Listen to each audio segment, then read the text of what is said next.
Bahan yang diperlukan dalam latihan ini dapat berupa software, rel toolkit, dan bahan lainnya. Guru atau sekolah dapat menyiapkan sebelumnya. Berikut tabel alat, software, dan kegunaannya. Berikut penjelasan dari komponen yang akan digunakan. Modul DHT11 adalah sensor yang digunakan untuk mengukur suhu dan kelembapan udara. Terdiri dari 3 pin. DHT11 menggabungkan 2 komponen. Sensor kapasitif untuk mengukur kelembapan dan termistor. NTC Negative Temperature Coefficient untuk mengukur suhu. NTC berfungsi sebagai resistor yang hambatannya berubah sesuai dengan suhu lingkungan. Hambatan meningkat saat suhu rendah dan berikut tabel pin dan fungsinya. Kedua kabel jumper multi-female. Kabel jumper multi-female digunakan untuk menghubungkan modul I2 chip pada liquid crystal display dengan breadboard dan Arduino Uno. Fungsinya mirip dengan kabel jumper multi-male, tetapi dirancang untuk koneksi antara komponen dengan jenis pin yang berbeda. Ketiga, modul sensor LDR. Modul LDR Light Dependent Resistor merupakan sensor berupa resistor yang besaran hambatannya dipengaruhi oleh intensitas cahaya yang mengenai LDR itu sendiri.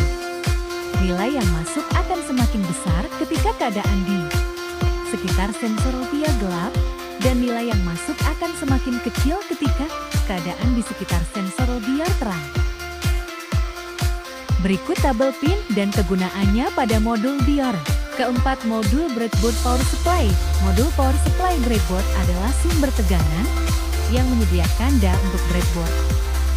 Tanpa harus terhubung langsung ke Arduino, modul ini memungkinkan penyediaan tegangan yang diperlukan pada breadboard tanpa menggunakan pin 5 volt atau 3,3 volt dari Arduino.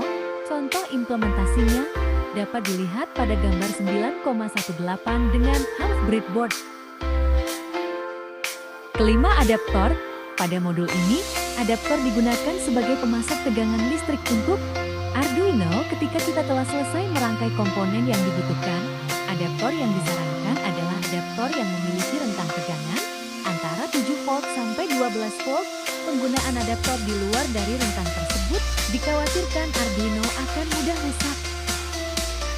Keenam, liquid crystal display 16.2 dan modul I2C. Liquid crystal display adalah salah satu komponen yang berfungsi untuk menampilkan teks maupun angka serta simbol-simbol khusus seperti simbol arroba. Banyak karakter yang dapat ditampilkan oleh sebuah liquid crystal display bergantung pada jenis liquid crystal display tersebut. Pada modul ini, kita akan menggunakan liquid crystal display 16.2.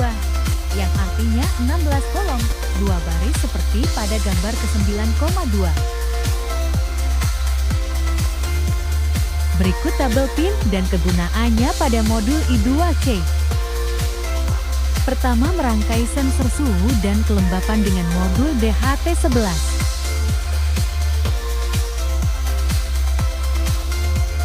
Kedua, memulai pemrograman sensor suhu dan kelembapan dengan Pictoblax ED. Setelah selesai merangkai sensor cahaya, sekarang akan dibuat program pada Arduino agar Arduino berjalan sesuai dengan yang diinginkan. Bukalah aplikasi Pictoblax yang ada di laptop kalian. Jika kalian belum menginstal Pictoblax, kalian bisa meminta bantuan guru kalian. Selanjutnya, kalian bisa langsung bermain dengan blognya dengan cara sebagai berikut.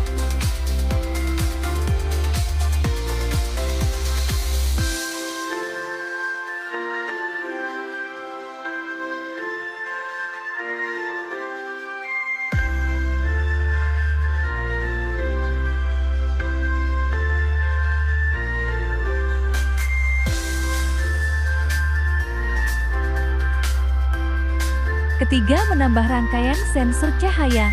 Untuk lebih memahami bagaimana cara memanfaatkan Arduino Uno sebagai komponen pemroses dari sensor yang digunakan, sekarang kalian akan mencoba untuk menambahkan satu sensor lagi pada rangkaian yang telah dibuat, yaitu sensor LDR yang berfungsi sebagai sensor cahaya.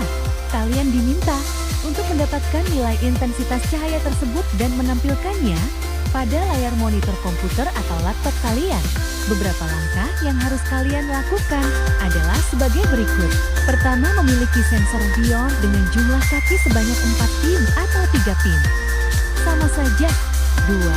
Untuk yang menggunakan sensor Vior dengan jumlah kaki 4 pin, gunakan pin nano, disebut juga pin analog untuk mendapatkan hasil yang maksimal. 3. Hubungkan kaki pin VCC pada jalur positif tambah yang terdapat pada breadboard. 4.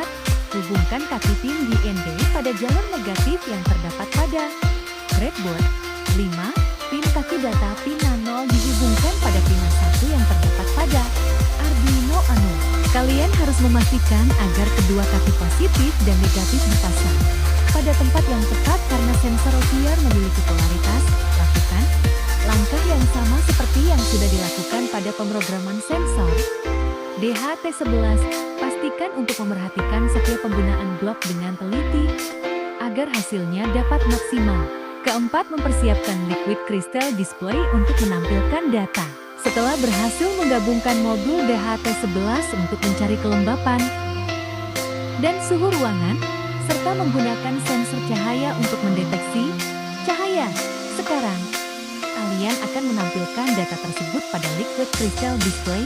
Liquid crystal display yang akan kita gunakan adalah liquid crystal display 16. Kedua maksud dari 16.2 itu sendiri adalah liquid crystal display dengan total 16 kolom dan 2 baris.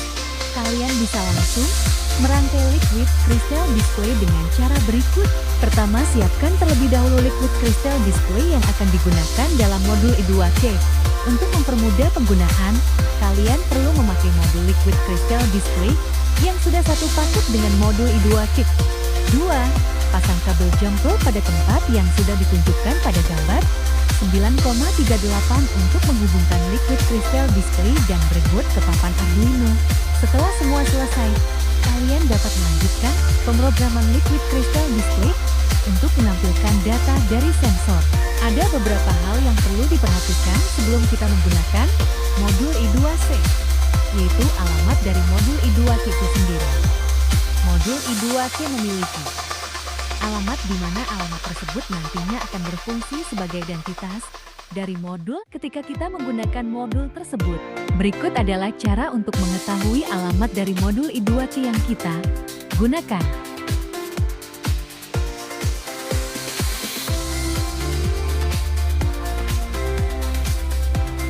Kelima, pemrograman untuk penggunaan liquid crystal display. Setelah kalian memasang semua jumper pada breadboard dan Arduino, sekarang saatnya melakukan pemrograman pada Arduino agar liquid crystal display yang sudah dipasang dapat bekerja. Pemrograman akan dilakukan menggunakan bantuan software PictoBlocks dengan langkah sebagai berikut. Pertama, klik display modules, lalu serat blok initialis 1622C. Display at address dan blok clear display di bawah blok when. Klik yang sudah dibuat pada gambar ke-9,35 blok prefer yang terlepas. Letakkan di bawah blok ini sehingga tampilan akhirnya seperti diperlihatkan pada gambar 9,44.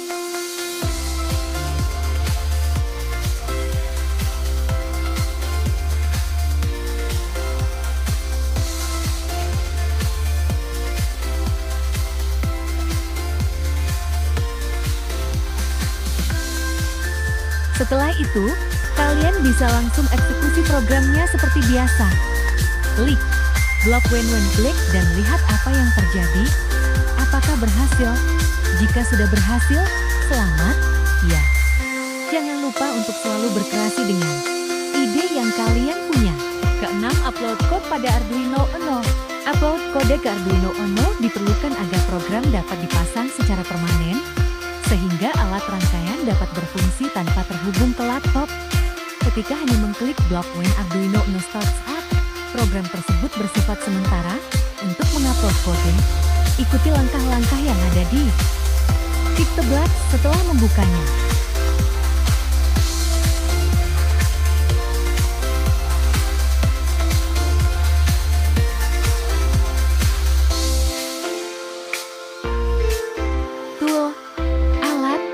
Dan bahan yang diperlukan dalam latihan ini dapat berupa 1. software, file toolkit, dan bahan lainnya, guru atau sekolah dapat menyiapkan sebelumnya.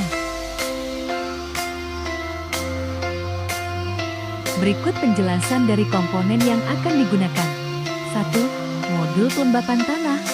Modul pelembapan tanah merupakan salah satu sensor yang berfungsi untuk mengetahui kelembapan atau kondisi tanah di suatu tempat. Modul ini efektif untuk mengetahui keadaan suatu tanah dengan luas 10 cm saja. Untuk mempermudah penggunaannya, kita akan menggunakan modul Image Sensor Flying Fish. Penggunaannya dapat dilihat pada gambar ke-9,56. Berikut penjelasan singkat mengenai penggunaan modul kelembapan tanah. Berikut tabel penggunaan modul kelembapan tanah. Kedua modul sensor hujan, raindrop sensor atau biasa disebut modul sensor hujan, merupakan salah satu sensor yang berfungsi untuk mengetahui keadaan lingkungan sekitar, apakah sedang terjadi hujan atau tidak. Penggunaan modul sensor hujan itu sendiri sebenarnya sebagai pengingat dan juga untuk memastikan tanaman yang kita miliki tidak mendapatkan air secara berlebih yang berasal dari air hujan. Berikut tabel penggunaan modul sensor hujan.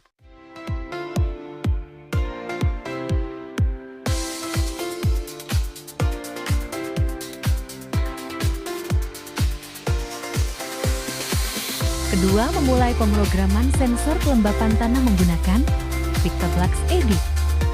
Agar sensor yang sudah kita rangkai tadi dapat bekerja dan menampilkan data yang kita inginkan, kita perlu untuk memberikan program pada Arduino Uno. Buka PictoBlocks ED dan kita mulai untuk melakukan pemrograman. 1. Klik board pada toolbar seperti pada gambar 9,8. 2. Setelah muncul menu pilihan, pilihlah Arduino Uno seperti pada gambar 9,9. Ketiga, selanjutnya, klik kenak dan pastikan untuk memilih port CAN yang kalian pakai, seperti pada gambar ke-9,26. 4. Setelah itu, masuk ke menu code dan klik Arduino Uno, lalu thread block. When klik seperti pada gambar ke-9,27. 5. Lalu klik control dan thread block prefer. Dan kita letakkan di bawah blok when klik seperti pada gambar 9,286. Jika sudah, klik variables dan thread block set my variable lalu taruh di dalam blok prefer.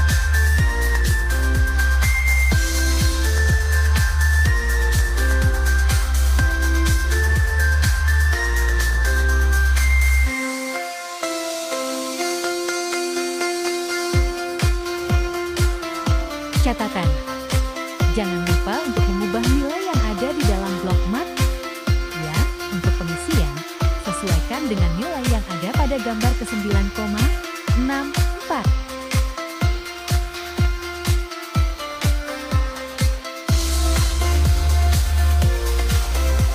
Ketiga, menambahkan sensor hujan. Penggunaan sensor kelembapan tanah dengan kelembapan suhu memiliki perbedaan yang cukup signifikan dalam proses pemrograman untuk mendapatkan nilai yang didapatkan oleh sensor. Hal ini didasari karena karakteristik dari alat yang digunakan berbeda. Agar pemahaman dalam menggunakan sensor dan menggabungkan dua atau lebih sensor dapat lebih mudah, kalian coba untuk menambahkan satu buah sensor ke dalam rangkaian. Sensor yang akan kalian gunakan ialah sensor pendeteksi hujan. Pahami terlebih dahulu bagaimana cara sensor ini bekerja agar ketika merangkai maupun melakukan pemrograman, kalian tidak akan menemukan kendala dan kesulitan. Beberapa langkah yang harus kalian lakukan seperti berikut. 1. Memiliki sensor pendeteksi hujan raindrop sensor 1 paket lengkap. 2. Untuk menggunakan sensor pendeteksi hujan, kalian bisa menggunakan pin A0 pada sensor dan menghubungkannya pada pin A0 pada Arduino Uno. 3. Hubungkan kaki pin VCC pada jalur positif tambah yang terdapat pada breadboard. Keempat, hubungkan kaki pin GND pada jalur negatif yang terdapat pada breadboard. 5. Pin kaki data pin D0 dihubungkan pada pin 7 yang terdapat pada Arduino Uno. 6. Kalian harus memastikan agar kedua kaki positif dan negatif dipasang pada tempat yang tepat karena sensor pendeteksi hujan memiliki polaritas. Keempat, menampilkan data kelembapan tanah dan data hujan menggunakan liquid crystal display. Seperti yang kalian tahu, kita sudah berhasil mendapatkan nilai dari sensor dan menampilkannya pada layar komputer. Kita akan menggunakan liquid crystal display untuk menampilkan nilai yang telah kita dapatkan dari sensor. Jika diingat lagi, kita pernah menggunakan liquid crystal display untuk menampilkan nilai dari sensor suhu dan sensor cahaya. Masih ingatkah kalian? Untuk mempertajam pengetahuan kalian tentang penggunaan liquid crystal display, mari kita coba secara mandiri. Mudah saja, kok, dan langkah-langkahnya tidak akan rumit. Beberapa langkah yang harus kalian lakukan seperti berikut. 1. Memiliki satu set lengkap liquid crystal display yang berisi satu buah modul I2C yang sudah terpasang di solder pada liquid crystal display seperti pada gambar ke-9,22. 2. Perhatikan terlebih dahulu pin SD dan pin SCL yang terdapat pada modul I2C. 3. Lalu hubungkan pin-pin berikut ini. Pin SDA pada I2C, pin SDA pada Arduino Uno, pin SCL pada I2C, pin SCL pada Arduino Uno. Keempat, hubungkan pin GND pada modul I2C pada pin GND Arduino Uno. 5. Hubungkan pin VCC pada modul I2C pada pin 5 volt Arduino Uno. 6. Perlu diingat bahwa kalian harus memastikan agar kedua kaki positif dan negatif dipasang pada tempat yang tepat karena jika dipasang secara terbalik akan menyebabkan liquid crystal display tidak hidup. Nah, setelah liquid crystal display sudah dihubungkan pada rangkaian, di sini kalian diminta untuk memprogram liquid crystal display tersebut agar semua nilai yang ditampilkan pada komputer dapat terlihat pada liquid crystal display. Dan jangan lupa, setelah kalian selesai melakukan pemrograman, lakukan upload code seperti yang sudah dilakukan pada saat kita melakukan pemrograman sensor kelembapan dan sensor cahaya.